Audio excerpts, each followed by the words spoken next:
Hey guys, this is an experiment, so I don't know if you've noticed, but every January, give or take a couple, I have this huge burnout where I just don't make videos for a month, and maybe one or two. And it's happened almost every January, and for a while I couldn't figure out why. But recently I've discovered why. The format I've been doing the show in-depth plot summary followed by my thoughts at the end, is what's killing me. It's not fun to write, but I'm very driven by routine, so I just kept doing it because it's what I knew how to do. But faced with another January burnout, I realized I had to do something else. So I decided I was going to change the format of the show. And at first I was going to ease us into it, but then I realized that if I did that, I'm going to fall back onto the old format and I'm never going to change. So I decided to rip it off like a band-aid. This is the experiment. This is the new video format. Here's the thing. I don't know if this is how it's going to go forever. I'm counting on you guys, the viewers or subscribers or whatever, or however you saw the video. I have to know in the comments, and I know I say it every video, put something in the comments section, but I mean it in this video specifically. I have to know if this is something that people find enjoyable to watch, because the old way, it wasn't fun to write. I don't know if it was fun to watch. I didn't have fun writing it, and it just contributed to burnout year after year after year, and I just can't keep doing that. But I want to find a format that is the perfect balance of what I want to do, which is less in-depth summary, and what you guys want to see. So tell me in the comments what you think of this. I picked something familiar to sort of make the change easy. I didn't pick some, weird book. We're doing a Star Trek book this week because Star Trek is something that I know enough that I was able to adapt it to the format relatively easily, as opposed to other books that it'll take me a while to figure out. So I'm gonna stop rambling and just get to the video. So I hope you enjoy it. Tell me in the comments if this is what you like and if there are any changes that you think I should make to make it more enjoyable. So, enjoy this experiment. Hello and welcome to the Literary Lair. It's time to get back to Star Trek, but this time we're not looking at something involved with the main Star Trek universe. You all know my feelings on the Star Trek reboot helmed by J.J. Abrams. I don't like it. Though I did enjoy Beyond, and it looks like everyone else, even those who enjoyed 2009 and Into Darkness, hated it, so what the hell do I know? Anyway, I don't hate it for being a reboot, I hate it because they aren't Star Trek movies. I have no problems with the Star Trek reboot casting younger actors in the roles. They had wanted to do a reboot of Trek using younger actors since Star Trek VI was in development. There was even an attempt at doing a reboot for a Star Trek book series, telling a story about Kirk and Spock meeting when they were in early adulthood. Even more interesting was that it was written by William Shatner with the Reeves Stevens. It was supposed to be a series and has a lead-in for a sequel, but considering that it came out in 2007, and the sequel has been put on indefinite hold since then, I'd have to say that the 2009 reboot film might have had something to do with that. And that's just another reason that I hate the reboot, for depriving us of the sequel. Anyway, I've been rambling for a while, and I haven't even mentioned anything about the story. Basically, the story shows Kirk, a delinquent who has issues with Starfleet because of their delay in stopping the massacre on Tarsus 4, meeting up with Spock, who is struggling with his mixed heritage while staying at the Vulcan embassy and trying to stop the theft of Vulcan artifacts. Anyway, let's get straight into the book and see if this reboot is a better Star Trek story than the Kelvin films.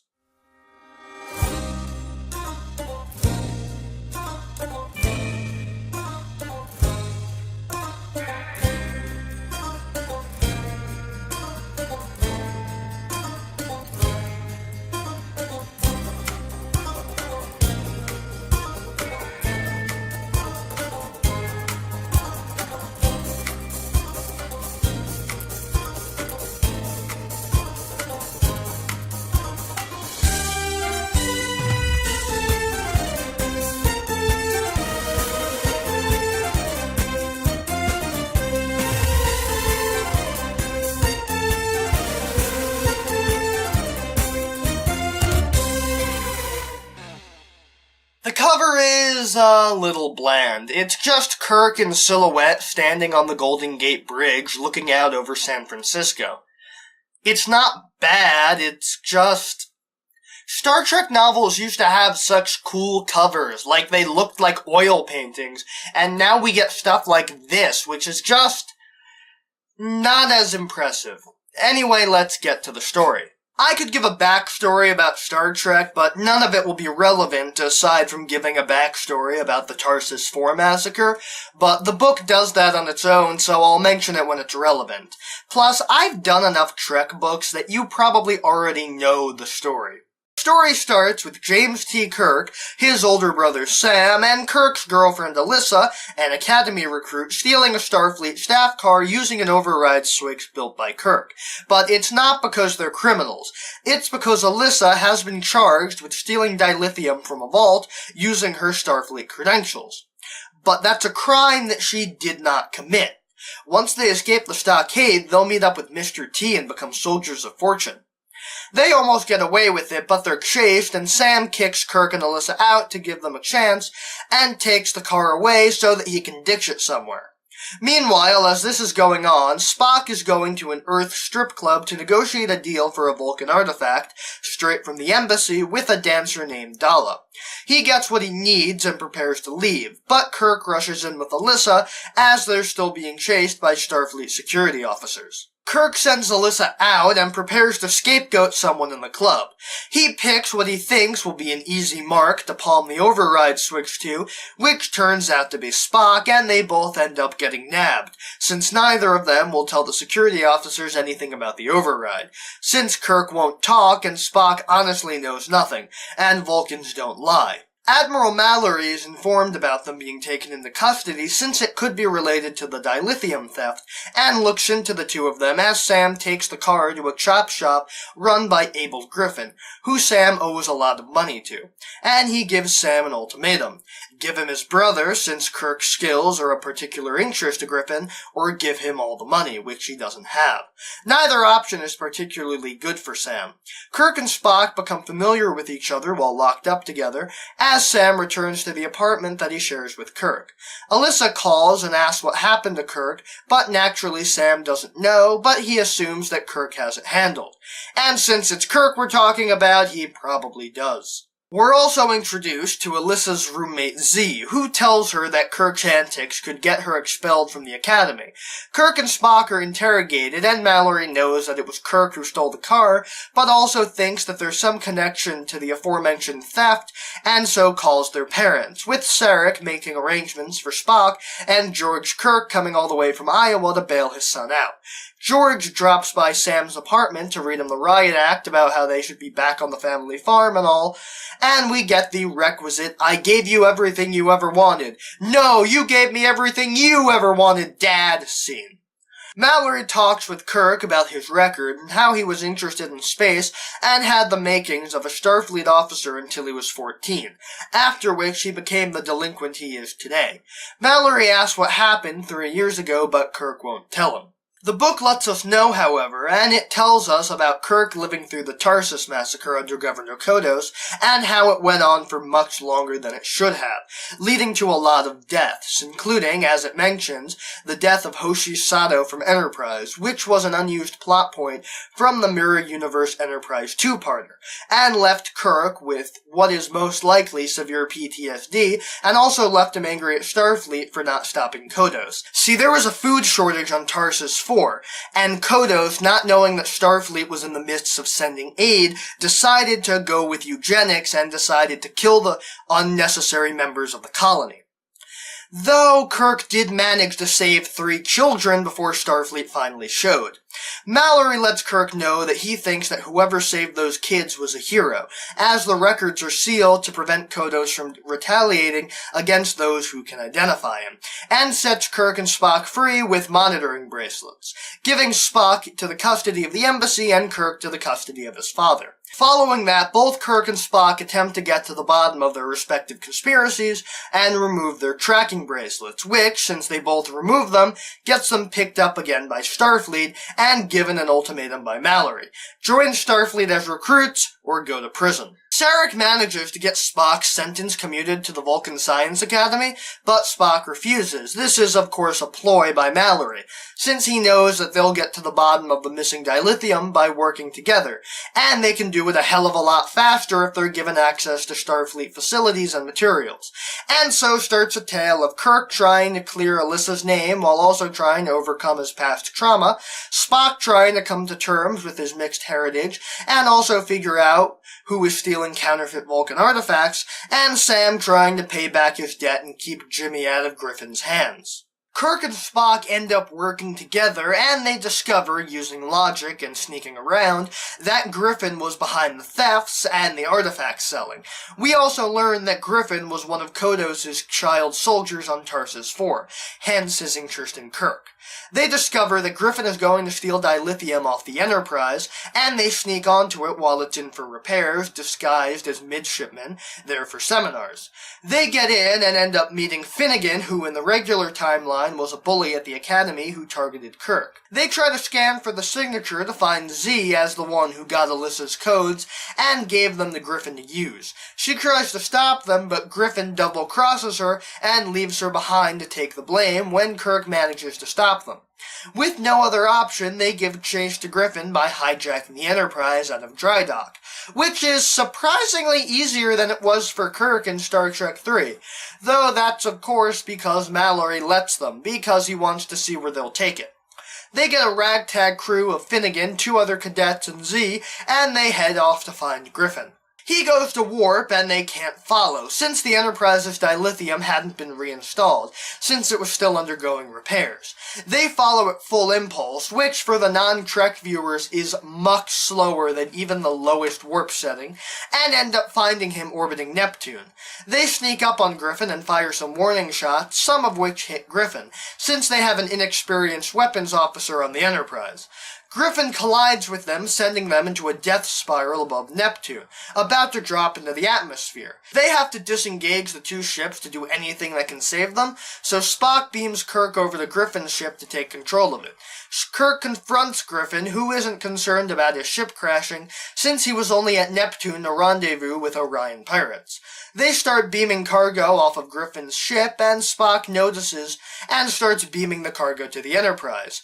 Kirk knocks Griffin out and tries to work with the ship as Starfleet shows up to handle the Orions and save their asses. Pike is a little annoyed that Mallory let his ship get taken by cadets, but everyone is no worse for wear and everyone ends up happy.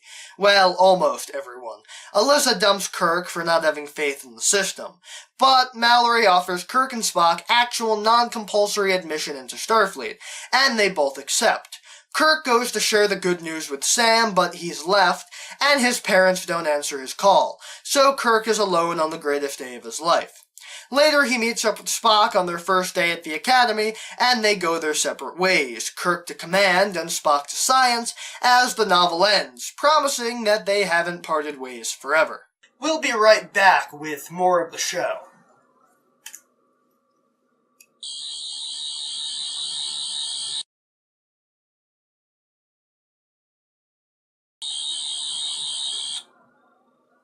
And we're back.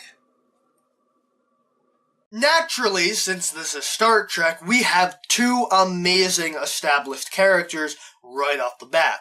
And even in this altered version of the events, they are the same characters. Spock is still governed by logic, and this Spock is very similar to the version from the 2009 movie, though with a lot more of the elements of resentment that Spock showed in both Reflections and Journey to Babel towards Sarek. Kirk is the one who is very different from his regular counterpart, but I feel like this Kirk is what the Kirk in Star Trek 2009 and In the Darkness should have been. He's a delinquent, sure, but he's not doing it just because.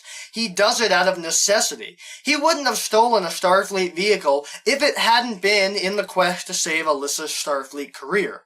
He's not some jerk who's going to get into a bar fight for no reason. He might hate Starfleet for what they neglected to do with Tarsus 4, but he fights against them for a wrongdoing they did to someone he cares about. Kirk showed that trait a lot in the original series and the films, like stealing the Enterprise in Star Trek III to rescue Spock's body, even though it almost certainly meant a dishonorable discharge. If the whale probe thing hadn't happened, they'd probably have had the book thrown at them, followed by the bookcase and then the library brick by brick.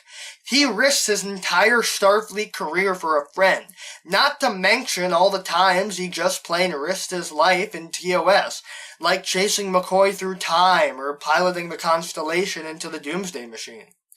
The original characters are good too, like Alyssa, who unlike Kirk has faith in Starfleet and their regs to exonerate her, showing that she is an officer who believes in the system. Mallory is interesting, but a lot of what he does is reckless, and if he had been upfront about his intentions with Kirk and Spock, they probably could have solved the dilithium theft faster, since if Kirk and Spock weren't under the impression that they were working outside the confines of Starfleet, they could have done more faster than they did. Griffin is a good villain, especially with his connection to Kirk and Tarsus 4, and he is effective as an antagonist, especially since he is unique for a Star Trek reboot villain. He is not driven by revenge at all. If anything, Kirk is the one motivated by revenge. Z is the most interesting, since from her introduction, it's clear that she doesn't like Kirk, but we don't know why. Though knowing how Kirk was, it doesn't shock us. But the fact that she was acting like that to scapegoat Kirk into taking the fall for her and Griffin is brilliant. The first time I read the book, I didn't see that twist coming. And Sam... See, the thing with Sam is that he is technically an established character, but he only ever appeared on the show as a dead body, and Kirk doesn't even mention him after that. But this Sam, I feel, is similar to what we knew about the original Sam. He was always looking out for his brother, to the point of refusing to hand Kirk over to Griffin, even though it would have settled his debts. It's Star Trek, so there's a lot of action and a lot of fighting. We've got action from the get-go with the staff car stealing, and that's placed at exactly the point where you decide if you like the book or not, so it drags you in with its action and keeps you engaged with it. There's some sort of fight almost every chapter. There's a lot of good, engaging action, and it's not all fights and ship battles. A good chunk of the novel is devoted to flashbacks to Tarsus 4, and just Kirk running from Kodos and Griffin, and trying to save those kids. But he knows that it's just him out there, and he can't run forever. Those are the engaging things, because unlike the 2009 film, we get a reason for why Kirk is a delinquent with no interest in Starfleet. It's because Starfleet let him down, not just because he's some punk kid because his dad wasn't around. Shatner honestly does a fantastic job with the fight scenes, and it's a lot more meaningful in this than the random fights every few minutes in the first two Kelvin movies. The story has a very good pace, so you're never bored. I wouldn't say it's edge-of-your-seat excitement, but it's very nearly there. It's just that, like in the show, you know they're not going to kill off anyone who isn't wearing a red shirt. Plus, Shatner went to all the trouble of bringing Kirk back to life. He's not just going to kill him off again. The book had a lot for me to like as both a reader and a Star Trek fan. I think my favorite part of the book was the beginning, since it nailed down what this Kirk and Spock are like in just 2 chapters.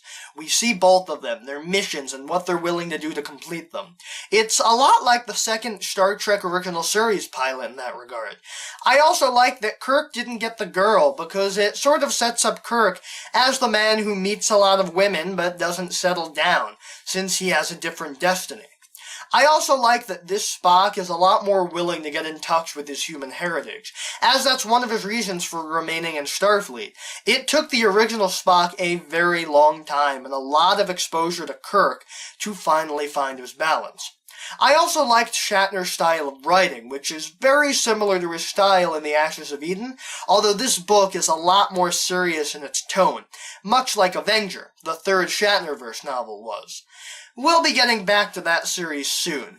The story was also very interesting, since both Kirk and Spock were outsiders, and this wasn't a routine Captain Kirk saves the day story. I was a little disappointed that we didn't get to see the counterparts of people like Scotty and Dr. McCoy, but they were probably intended for the sequels, and they would have complicated the development of Kirk and Spock's relationship. The ending was also very good, since it wasn't just Kirk is Kirk so he gets away with crap. It was Mallory the whole time orchestrating it from the sidelines to catch Griffin. It made logical sense, and it wasn't too easy for Kirk to achieve his goals, since he had help from a high-ranking Starfleet officer behind him the whole time, even if he didn't know it. Plus, that ending battle with Spock taking the science station, but Kirk never taking the captain's chair because he felt that that chair needs to be deserved, is the antithesis of Kelvin Kirk's getting the chair for just saving the day. It's funny that this came out before that movie, because it feels like this book is designed to do everything right that the Kelvin Timeline films failed to do.